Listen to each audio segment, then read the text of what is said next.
descansar. Quero achar um crente que está descansado mesmo nos braços do Senhor. Você está, irmão Rodrigo? Nem sempre. Às vezes, raríssimas vezes eu consigo. Não conheço. E o Senhor se entristece comigo também. Se entristece conosco. Porque Ele diz, eu tenho tudo aqui. Toda a estrutura, toda a segurança, todo o poder, toda a sabedoria, toda a glória. Tudo está aqui nas minhas mãos. E o meu povo continua aflito. Onde será que Deus errou?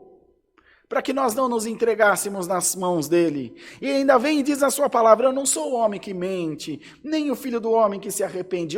Se você for fiel, eu sou fiel. Mas se você for infiel, eu continuo fiel. Olha, os planos dos homens são falíveis, mas os planos de Deus não se pode frustrar, não se pode mudar. Bendito seja o nome santo do Senhor.